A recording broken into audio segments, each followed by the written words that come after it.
The miracle-working power of your subconscious. The power of your subconscious is enormous.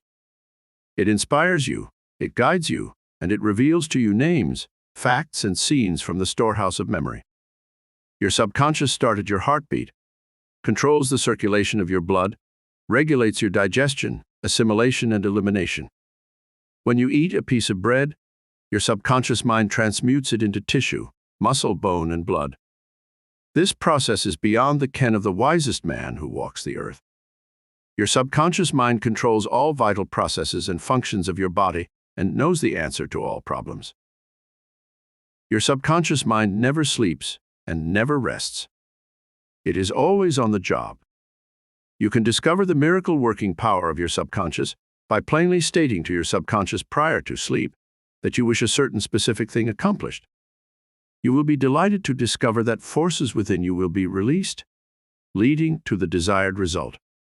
Here, then, is a source of power and wisdom which places you in touch with omnipotence, or the power that moves the world, guides the planets in their course, and causes the sun to shine.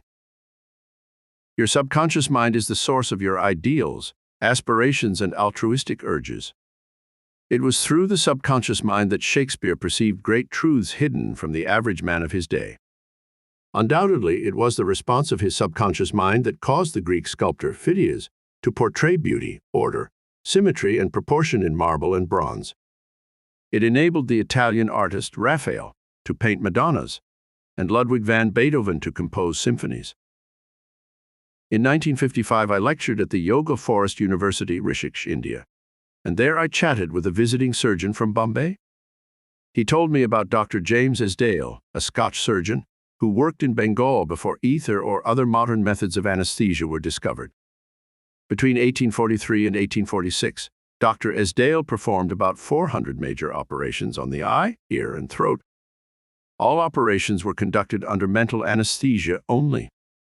This Indian doctor at Rishikesh informed me that the postoperative mortality rate of patients operated on by Dr. Esdale was extremely low, probably 2 or 3%.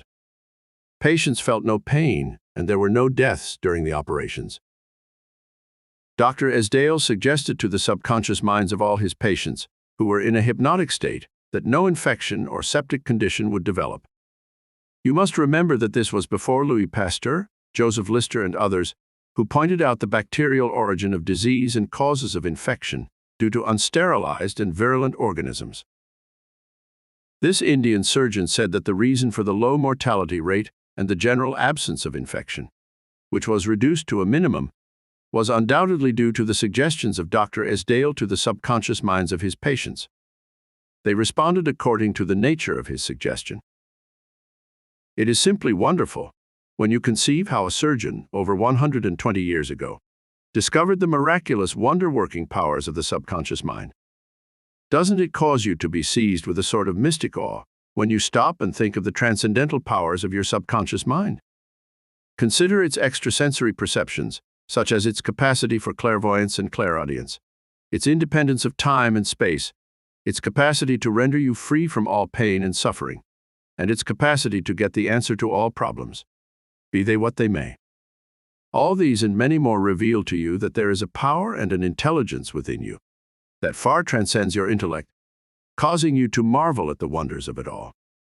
All these experiences cause you to rejoice and believe in the miracle-working powers of your own subconscious mind. Your subconscious is your book of life.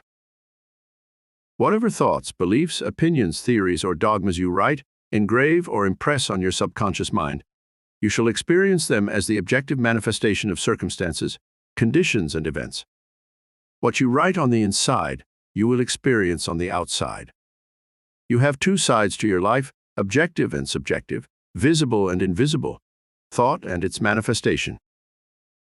Your thought is received by your brain, which is the organ of your conscious reasoning mind.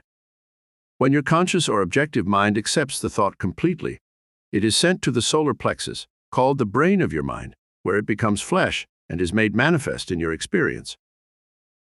As previously outlined, your subconscious cannot argue. It acts only from what you write on it. It accepts your verdict of the conclusions of your conscious mind as final. This is why you are always writing on the book of life, because your thoughts become your experiences. The American essayist Ralph Waldo Emerson said, "Man is what he thinks all day long. What is impressed in the subconscious is expressed." William James, the father of American psychology, said that the power to move the world is in your subconscious mind. Your subconscious mind is one with infinite intelligence and boundless wisdom. It is fed by hidden springs and is called the law of life. Whatever you impress upon your subconscious mind, the latter will move heaven and earth to bring it to pass. You must, therefore, impress it with right ideas and constructive thoughts. The reason there is so much chaos and misery in the world is because people do not understand the interaction of their conscious and subconscious minds.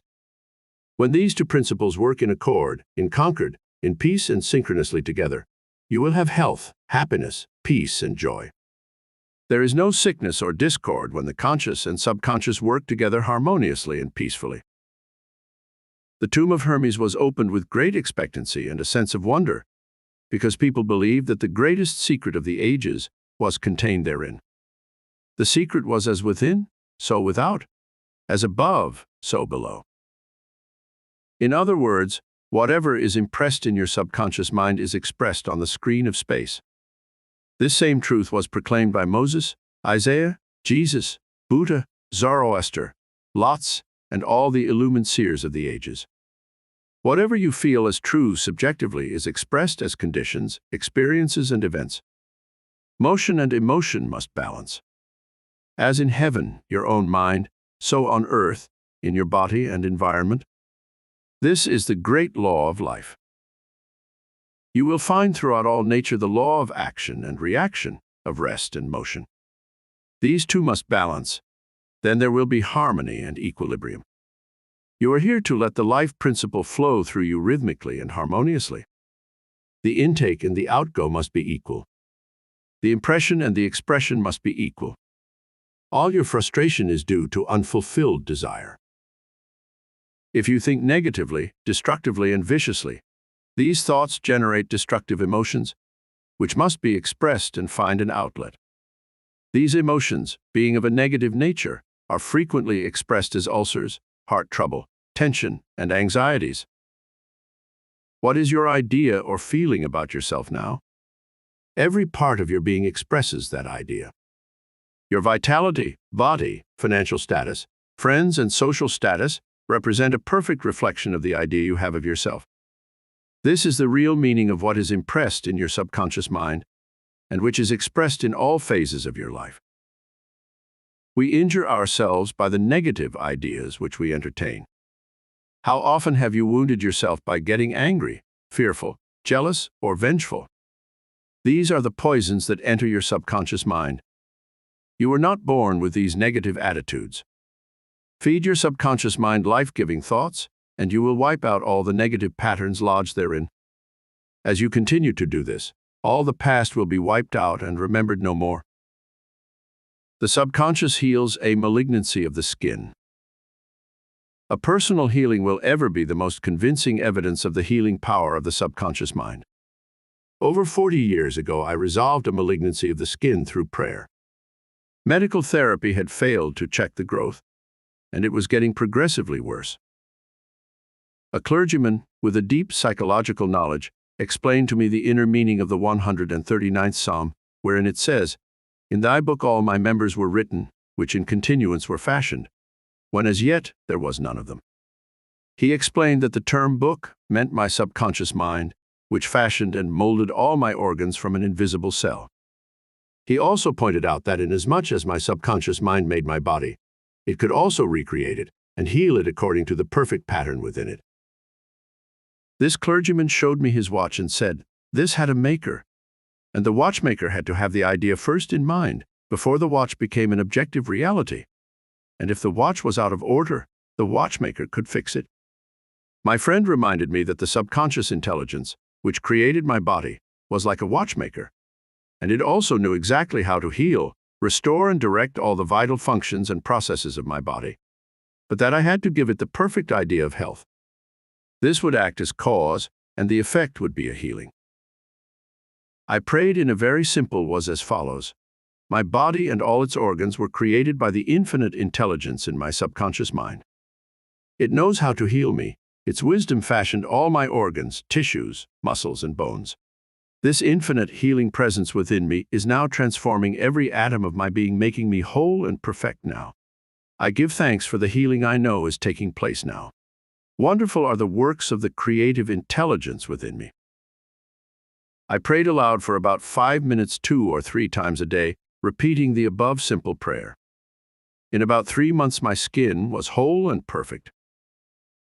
As you can see, all I did was give life-giving patterns of wholeness, beauty and perfection to my subconscious mind, thereby obliterating the negative images and patterns of thought lodged in my subconscious mind, which were the cause of all my trouble. Nothing appears on your body except when the mental equivalent is first in your mind, and as you change your mind by drenching it with incessant affirmatives, you change your body. This is the basis of all healing. Marvelous are thy works, and that my soul, subconscious mind, knoweth right well. Psalm. How the subconscious controls all functions of the body. While you are awake or sound asleep upon your bed, the ceaseless, tireless action of your subconscious mind controls all the vital organs of your body without the help of your conscious mind. For example, while you are asleep, your heart continues to beat rhythmically. Your lungs do not rest, and the process of inhalation and exhalation, whereby your blood absorbs fresh air, goes on just the same as when you are awake. Your subconscious controls your digestive processes and glandular secretions, as well as all the other mysterious operations of your body. The hair on your face continues to grow whether you are asleep or awake. Scientists tell us that the skin secretes much more perspiration during sleep than during the waking hours. Your eyes, ears, and other senses are active during sleep. For instance, many of our great scientists have received answers to perplexing problems while they were asleep. They saw the answers in a dream. Oftentimes, your conscious mind interferes with the normal rhythm of the heart, lungs, and functioning of the stomach and intestines by worry, anxiety, fear, and depression. These patterns of thought interfere with the harmonious functioning of your subconscious mind. When mentally disturbed, the best procedure is to let go, relax, and still the wheels of your thought processes. Speak to your subconscious mind, telling it to take over in peace, harmony, and divine order. You will find that all the functions of your body will become normal again. Be sure to speak to your subconscious mind with authority and conviction, and it will conform to your command. Your subconscious seeks to preserve your life and restore you to health at all costs. It causes you to love your children, which also illustrates an instinctive desire to preserve all life. Let us suppose you accidentally ate some bad food. Your subconscious mind would cause you to regurgitate it. If you inadvertently took some poison, your subconscious powers would proceed to neutralize it. If you completely entrusted yourself to its wonder-working power, you would be entirely restored to health. How to get the subconscious to work for you? The first thing to realize is that your subconscious mind is always working. It is active night and day, whether you act upon it or not. Your subconscious is the builder of your body, but you cannot consciously perceive or hear that inner silent process. Your business is with your conscious mind and not your subconscious mind. Just keep your conscious mind busy with the expectation of the best, and make sure the thoughts you habitually think are based on whatsoever things are lovely, true, just, and of good report. Begin now to take care of your conscious mind, knowing in your heart and soul that your subconscious mind is always expressing, reproducing, and manifesting according to your habitual thinking. Remember, just as water takes the shape of the pipe it flows through, the life principle in you flows through you according to the nature of your thoughts. Claim that the healing presence in your subconscious is flowing through you as harmony, health, peace, joy, and abundance. Think of it as a living intelligence, a lovely companion on the way. Firmly believe it is continually flowing through you, vivifying, inspiring, and prospering you. It will respond exactly this way. It is done unto you as you believe. Healing principle of the subconscious restores atrophied optic nerves. There is the well-known, duly authenticated case of Madame Bayer of France, recorded in the archives of the medical department of Lord France. She was blind, the optic nerves were atrophied and useless. She visited Lourdes and had what she termed a miraculous healing. Ruth Cranston, a Protestant young lady who investigated and wrote about healings at Lourdes in McCall's magazine, November 1955, writes about Madame Bayer as follows. At Lourdes she regained her sight incredibly, with the optic nerves still lifeless and useless, as several doctors could testify after repeated examinations. A month later, upon re-examination, it was found that the seeing mechanism had been restored to normal. But at first, so far as medical examination could tell, she was seeing with dead eyes. I have visited Lourdes several times where I, too, witnessed some healings. And of course, as we shall explain in the next chapter, there is no doubt that healings take place at many shrines throughout the world, Christian and non-Christian. Madame Bayer, to whom we just referred, was not healed by the waters of the shrine, but by her own subconscious mind, which responded to her belief. The healing principle within her subconscious mind responded to the nature of her thought. Belief is a thought in the subconscious mind. It means to accept something as true. The thought accepted executes itself automatically. Undoubtedly, Madame Bayer went to the shrine with expectancy and great faith, knowing in her heart she would receive a healing. Her subconscious mind, which created the eye, can certainly bring a dead nerve back to life. What the creative principle created, it can recreate. According to your belief, is it done unto you. How to convey the idea of perfect health to your subconscious mind. A Protestant minister I knew in Johannesburg, South Africa, told me the method he used to convey the idea of perfect health to his subconscious mind. He had cancer of the lung. His technique, as given to me in his own handwriting, is exactly as follows. Several times a day I would make certain that I was completely relaxed mentally and physically. I relax my body by speaking to it as follows. My heart and lungs are relaxed, my head is relaxed, my whole being is completely relaxed. After about 5 minutes I would be in a sleepy, drowsy state. And then I affirmed the following truth: the perfection of God is now being expressed through me. The idea of perfect health is now filling my subconscious mind. The image God has of me is a perfect image, and my subconscious mind recreates my body in perfect accordance with the perfect image held in the mind of God. This minister had a remarkable healing. This is a simple, easy way of conveying the idea of perfect health to your subconscious mind. Another wonderful way to convey the idea of health to your subconscious mind is through disciplined or scientific imagination.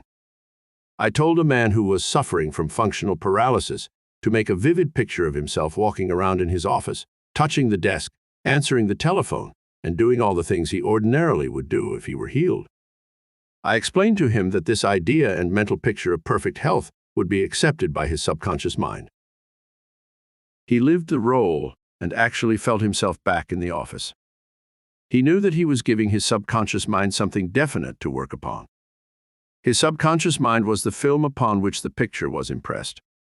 One day, after several weeks of frequent conditioning of the mind with this mental picture, the telephone rang by prearrangement and kept ringing while his wife and nurse were out. The telephone was about 12 feet away, but nevertheless he managed to answer it. He was healed at that hour. The healing power of his subconscious mind responded to his mental imagery, and a healing followed.